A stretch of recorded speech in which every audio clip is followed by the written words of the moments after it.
All right. Well, I think it's my turn now. So sorry about Monday and Tuesday and wasn't feeling well. A little bit better today. So let's do this thing. So today I'll go over what you can expect today and tomorrow in class, and then we'll do those things. So today I plan on going over with you the online versus in-person presentation lesson and a little bit about how to choose your topic. Then I'm going to show you how to do storyboard drafting. So that'll be today. So that should have you done with tasks 1 and 2. And hopefully you've already started these things. Day 4, tomorrow, Friday, I'll talk about TED Talks and some formatting ideas.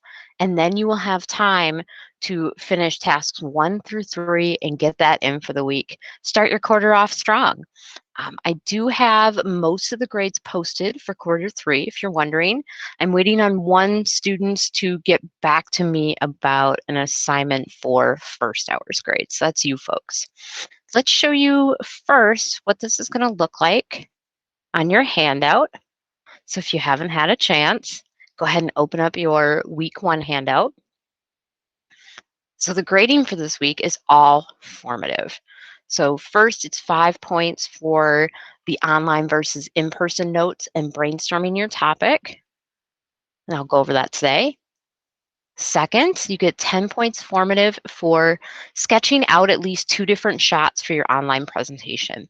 This is different from how you've drafted in the past. Frankly, this is a more simple draft for online presentations. And then finally, 5 points formative for TED Talks and writing the prompts on that. So we'll start today with this, online versus in-person notes. So today I'll teach you what the 2 main types of presentations are for online, synchronous and asynchronous. So you can either write the definition of these 2, or you can write a platform that's used for each if that's easier for you. Either way, it shows you understand. Then you're going to write at least one difference between online and in-person presentations. I'll give you several. My guess is some students will probably just write one of them's digital and one of them isn't, which is absolutely true. That's not a wrong answer. All right, C, we're going to go over how to use PV legs for online presentations and then some tips on camera angles. So you can write here one question or idea you have about filming your online presentation. And then finally for task 1, brainstorm ideas for your online topic. What will be your main message, do you think? It's absolutely okay if you change this from like today to tomorrow. If you go, I don't like that topic. Can I do a different one? Of course you can. All right. Here is where you will be writing your storyboard drafting. As I had mentioned earlier, this is a different way. So what you're going to do is you're going to plan out 2 of your filmed shots for your online presentation. So you would write the shot number. Then it's up to you how you write this. It's really open, and that's one of the things I like about it, so that you can use it how you need to. So here you can draw the shot, like who will be standing where, or you can write what it's going to look like, how it'll go. Each shot is going to have action. So you're going to write what actions people are taking in the shot, dialogue. So what are people saying? And then if there's any special effects you need to add, like music, transitions, certain type of lighting, what have you. And you'll do that twice. I've given you more than 2 shots. If you want to map out a third one, you absolutely can, or you can do more than that. And then tomorrow we'll do task 3 here. So let's go back and talk about online versus in person. So you can start with task 1 there.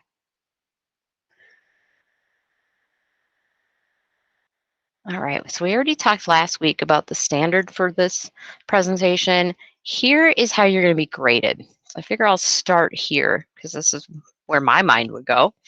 So the goal of the online presentation is to show elements you've learned from the Unit 3 standard. How you approach that is up to you.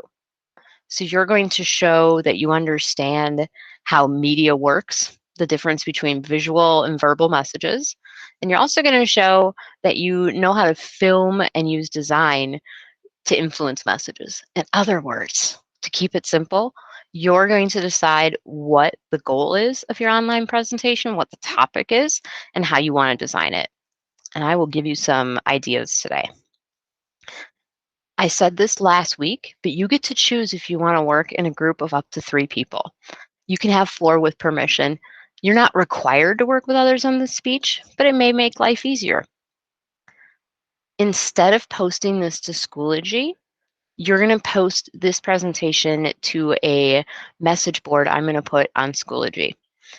Meaning, this way, other students can watch your video, watch your presentation, because it's supposed to be watched by others, and you're going to write constructive comments for one another. Your time window, just so we can make sure the files are small enough to post easily to Schoology, 1 to 2 minutes. So time-wise, pretty easy, 1 to 2 minutes. It's really up to you what you do. Here's how I'm grading you, 25 points summative, so 5 points for speed and pace and time window, as per usual. 10 points for a multi-sensory approach, which we'll talk about. So did you design your presentation to appeal to at least 2 senses? Of course, the easiest ones are sight and sound, hearing for this one. And then 10 points for content and demonstration of standards. Do you have different shots, at least 2 different? And do you have a clear message throughout? Whatever that message is. It could be a life lesson. It could be, this is what I think is funny. Or you can go more persuasive. Really up to you. So here's some ideas for you. One thing you could do to meet this standard is you could make a parody of an infamous online video. So if there's a funny prank video or something and you want to do your own version of it, you can do that. You can also choose an online video that you will pull up clips from and analyze or evaluate it. So if you're pretty good with editing, that's a good one for you. If you're not so good with editing, you could do an informative, persuasive, or storytelling speech in a shorter window. So yes, you could retell that same story you just told, except shorten it, make it for an online presentation. I mentioned this last week. You could promote a school activity, class, a sport, anything that you want to Falcon talk about, you could. You could also do a training video. So you could train someone on doing a key part of your job, for instance. Another idea, tips for next grades, 9th graders. A lot of them are distance learners this year. They haven't been in the building. So what do they need to know to Falcon succeed? So this could be even tips for next grade, 9th graders, 10th grade. Give tips to anybody. You could also do a video on ideas and tips for Speech 1 students, helping them out. If you want to go more creative, it doesn't have to be like a real video, meaning you can sell a fictional product. You can film a scene from a show you just made up, what have you. Finally, I think this is also an easy option for those of you who might be struggling to find a topic. You could do a review. So you could do a review of a favorite book, favorite game, a movie. It's really up to you. I'm keeping this open so that you can make this worthwhile for you. So this is on your handout. And again, you're either going to write the definition of these 2 types or a platform that's used for them. So first off, the first type of online presentation is synchronous. So that's where a presentation is viewed live by an audience. So what we're doing right now, synchronous. Okay. Common platforms for that, Zoom, Google Meet, Twitch. If you record something for others to watch later, the presentation is also asynchronous. So this presentation, once I post the film, is also asynchronous. So what does that mean? Asynchronous is the presentation is recorded and posted so the audience can view in their time. So the shorter definition of these 2 things is synchronous means together at the same time, asynchronous, not at the same time. Common platforms for asynchronous are YouTube, TikTok, Facebook, and you probably know more that I don't even know about because I'm an old. One thing that's different between the 2 is if you have an asynchronous presentation, which is what you will be making for your online presentation, you don't know exactly when the audience will watch it. So you want to make your purpose and content especially clear. For example, if you're talking about current events, you don't want to go, well, with the recent shooting last week, This is America. You're going to have to be more specific. Okay, so be real specific. Imagine someone watching this like a year from now. Will they understand what you're referencing? So, some differences between the two. Well, let's start with what's the same. That's easier. So, both online and in person are created with the audience in mind.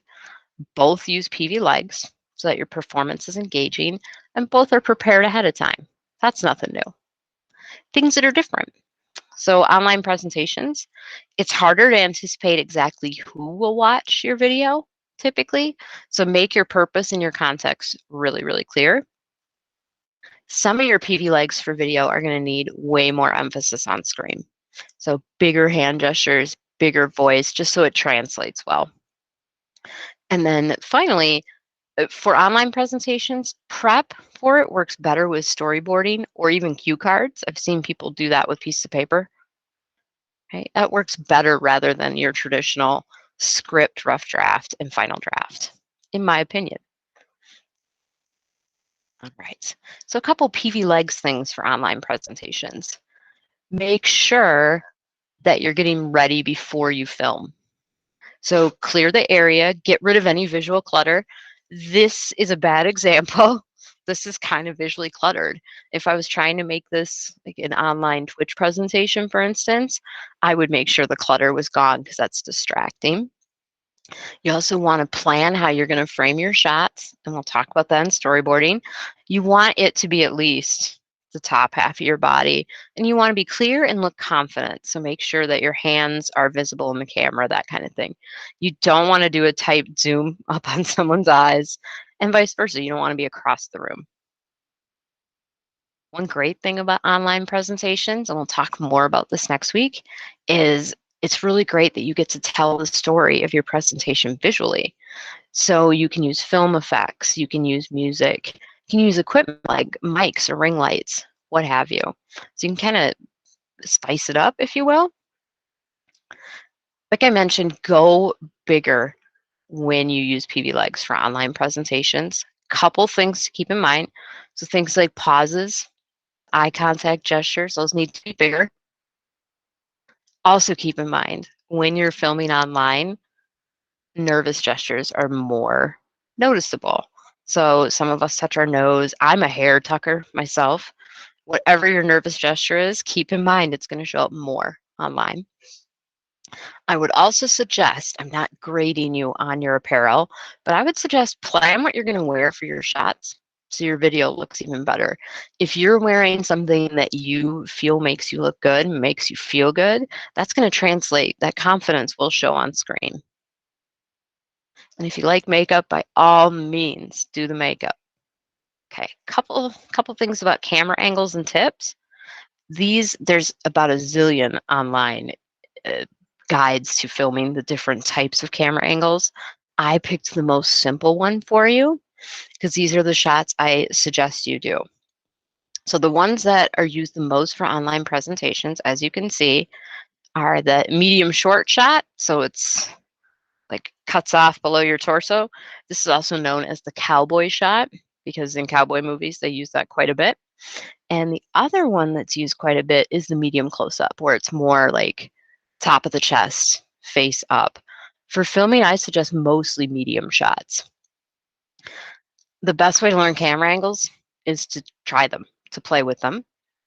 Keep in mind you don't want to pull in too close. You don't want an extreme close up or a big close or even a close up for most of these because it looks awkward and it's going to pick up any nervous tics you have. If you get stuck on this aspect of filming, go to YouTube.